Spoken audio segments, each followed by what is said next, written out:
ఈ వీడియో చాలా బాగుంటుంది. స్కిప్ చేయకుండా పూర్తిగా చూడండి. Please like, share and subscribe. పిన్ని, ఈ చీరలో నువ్వు చాలా అందంగా ఉన్నావు తెలుసా అంటాడు ప్రవీణ్. అరే ప్రవీణ్, నన్ను ఇలా చూస్తుంటే నీకేమనిపిస్తుందిరా అంటుంది కౌసల్య. ఎందుకులే పిన్ని, నా మనసులో ఉంది చెప్తే నువ్వేమైనా అనుకుంటావేమో అంటాడు ప్రవీణ్. మొత్తం చూశాక ఇక అనుకునేదేముందిరా, పర్లేదు చెప్పు అంటుంది పిన్ని. అది సర్లే కాని పిన్ని, బాబాయ్ ఆర్మీకి వెళ్ళాడు కదా, నువ్వు ఒక్కదానివే ఇంట్లో ఒంటరిగా ఎలా ఉండగలుగుతున్నావు పిన్ని అంటాడు ప్రవీణ్. ఒంటరితనం భరించడం చాలా కష్టంరా ప్రవీణ్. ఇప్పుడు మీ బాబాయ్ ఆర్మీకి వెళ్ళాక నాకు అర్థమవుతుంది. ప్రతిరోజు చాలా కష్టంగా ఉంటుంది తెలుసా అంటుంది కౌసల్య. అయ్యో, మరి నాకు చెప్పట్లేదేంటి పిన్ని అంటాడు ప్రవీణ్. నేను కూడా నీకు చెప్దామని అనుకున్నారా, కానీ ఎందుకో చెప్పలేకపోయా అంటుంది కౌసల్య. పర్లేదు పిన్ని, ఇప్పటికైనా చెప్పావు కదా, ఇప్పటి నుండి చూడు, నీకు ప్రతిరోజు కంపెనీ ఇస్తా. ఈ కథ మొత్తం పిన్ని మరియు కొడుకు చుట్టూ తిరుగుతుంది.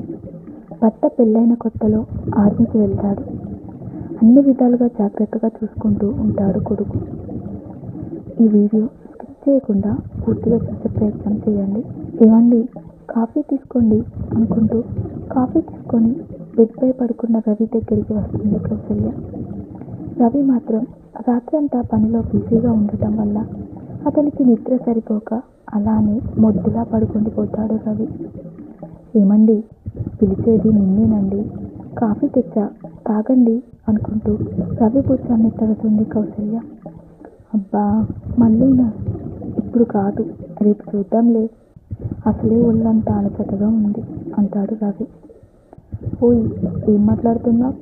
కాఫీ తీసుకొచ్చా, ముందు లేచి కాఫీ తాగు అంటూ మరోసారి భుజం తడుతుంది కౌసల్య. అబ్బా, ఏంటని గొడవ? రాత్రంతా ఎంత కష్టపడి పనిచేశాను నీకు తెలియదా? కాసేపు పడుకోనివ్వు అంటాడు రవి. సరేనండి, కాఫీ ఈ టేబుల్పై పెడుతున్నా, నాకు ఇంట్లో చాలా పని ఉంది, నేను వెళ్తున్నా మరి అంటూ వెనుతిరిగి వెళ్తుంది కౌసల్య. రవి నిద్ర లేచి వెళ్తున్న కౌసల్య చేతిని పట్టుకొని తన ఒళ్ళోకి లాక్కుంటాడు. బంగారం, ఫీల్ అయ్యావా? కారా మరి, నీకోసం ఎంత ప్రేమగా కాఫీ తెచ్చానో తెలుసా అంటూ బుంగమీద పెట్టుకుంటుంది కౌసల్య. నువ్వు అలా బుంగమీద పెట్టకే బంగారం. సరే, నేను స్నానం చేసి వస్తా, ఇద్దరం కలిసి అలా సరదాగా బయటకు వెళ్దాం అంటూ కాఫీ తాగుతూ, వావ్, నీ చేతితో కాఫీ తాగితే స్వర్గంలో ఉంటుంది అంటూ కౌశల్యని పొగుడుతాడు రవి. చాలేండి సరసంగా అంటూ, మీరు వెళ్ళి ముందు ఫ్రెష్ అయ్యి రండి, ఆ లోపు నేను టిఫిన్ రెడీ చేస్తా అంటుంది కౌసల్య. ఓకే బంగారం. అవును, అమ్మా నాన్న ఎక్కడున్నారు అంటాడు రవి. ఏమో నాకేం తెలుసు, విసుగ్గా ఉంటుంది కౌసల్య. ఎందుకే అలా ఎందుకంటున్నావు అంటాడు రవి. పాపం రవికి తెలియదు, రవి వాళ్ళ తల్లిదండ్రులు వీరిద్దరి ఆకలి తీర్చుకుంటుండగా చాటుగా వచ్చి చూశారు అని. ఈ విషయం రవితో చెప్పకుండా తన మనసులోనే దాచుకొని, ఇప్పుడు నేనేమన్నానండి, మీ తల్లిదండ్రులు ఎక్కడున్నారో నాకు తెలియదు అంటున్నా, అది కూడా తప్పేనా అంటుంది కౌసల్య. అదే బంగారం, నా తల్లిదండ్రులు అంటే నీకు అత్తామామలు, నీకు అత్తామామలంటే తల్లిదండ్రులతో సమానం, వాళ్ళని జాగ్రత్తగా చూసుకోవాల్సిన బాధ్యత నీదే కదా. కౌసల్యను కూల్ చేస్తాడు రవి. మీరెట్లా ఉన్నారేమోనండి, ముందు మీరైతే స్నానం చేసి రండి, టిఫిన్ రెడీ చేస్తా అంటుంది కౌసల్య. సరే అనుకుంటూ స్నానం చేయడానికి వెళ్తాడు రవి. కౌసల్య కిచెన్లోకి వెళ్ళి టిఫిన్ ప్రిపేర్ చేస్తూ, మా అత్తమామలు ముసలి వాళ్ళు అనుకున్నా, వాళ్ళలో కూడా చాలా విషయమే దాగుంది, అయినా చెండాలంగా చాటుగా వచ్చి చూడటం ఏంటి, మా మామగారైతే మరీను మనసులో అనుకుంటూ ఇడ్లీ రెడీ చేస్తుంది కౌసల్య. పిన్ని, బాయ్ అనుకుంటూ చేతిలో ఒక కవర్తో ప్రవీణ్ పరిగెత్తుకుంటూ వస్తాడు. ఏంటి ప్రవీణ్, ఎందుకలా పరిగెత్తుకుంటూ వస్తున్నావు, ఏమైంది అనుమానంగా అడుగుతుంది కౌసల్య. ఏం లేదు పిన్ని, బాబాయ్ లేడా అంటాడు ప్రవీణ్. బాబాయ్ స్నానానికి వెళ్ళాడులే కానీ అసలు విషయమేంటో చెప్పు అంటుంది కౌసల్య. బాబాయ్కి పోస్ట్లో ఒక ఉత్తరం వచ్చింది పిన్ని. ఇదిగో ఆ పోస్ట్ అంటూ కౌసల్యకి ఇస్తాడు ప్రవీణ్. ఆ కవర్ను చూసి లోపల ఉన్న ఉత్తరాన్ని చదువుతుంది. ఆనందానికి ఆశ్చర్యానికి గురవుతుంది. క్షణం కూడా లేట్ చేయకుండా ఏమండి ఏమండి ఒకసారి డోర్ తెరవండి అనుకుంటూ బాత్రూమ్ డోర్ను కొడుతూ ఉంటుంది కౌసల్య. అరే ఒక్క నిమిషం ఉండవే, కనీసం బట్టలు అయినా వేసుకోవాలా వద్దా అనుకుంటూ త్వరగా బట్టలు వేసుకొని టెన్షన్గా బయటకు వచ్చి ఏమైంది, ఎందుకలా అరుస్తున్నావు అంటాడు రవి. కవర్ను వెనకాల దాచిపెట్టి ఏమండి ఎప్పటి జరుగుతుంది, నాకు ఈ విషయాన్ని చెప్పాలని మీకు అనిపించలేదా, ఎందుకని నా దగ్గర ఈ విషయాన్ని దాచారు రవి కళ్ళల్లోకి చూసుకుంటూ అంటుంది కౌసల్య. ఏంటి కౌసల్య నువ్వు మాట్లాడేది, దేని గురించి మాట్లాడుతున్నావు అసలు నువ్వేం మాట్లాడుతున్నావో నాకు అర్థం కావడం లేదు అంటాడు రవి. అంటే ఇది కాకుండా ఇంకా ఉన్నాయా, నిజం చెప్పండి, ఈ విషయాలన్నీ నా దగ్గర ఎందుకు దాచిపెడుతున్నారు అంటుంది కౌసల్య.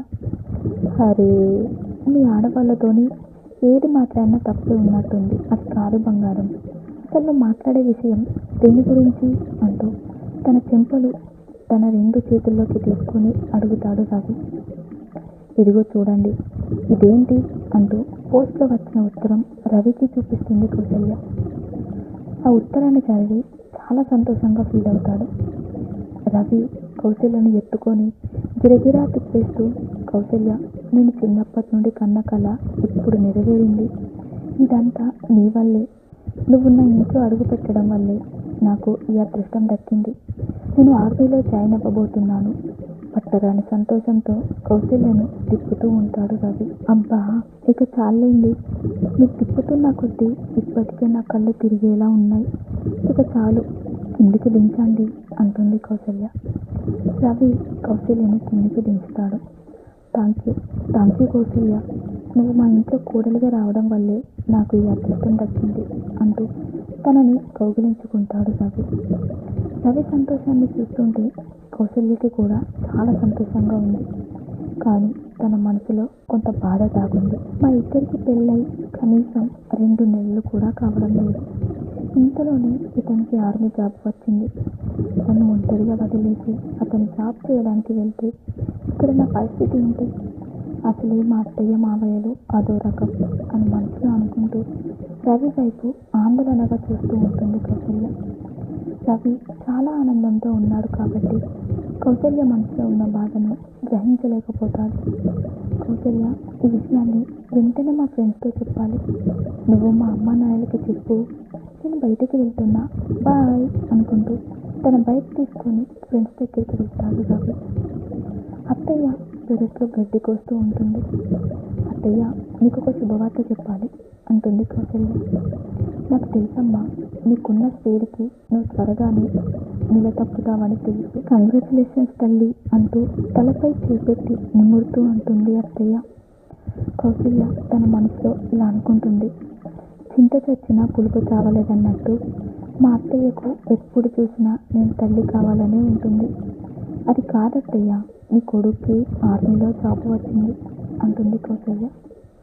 ఓ అవునా తల్లి, చాలా సంతోషంగా ఉందమ్మా, వాడు ఎక్కడున్నాడు, ఈ విషయాన్ని డైరెక్ట్గా వాడే వచ్చి చెప్పేవాడు కదా అంటుంది ఇంకోసారి.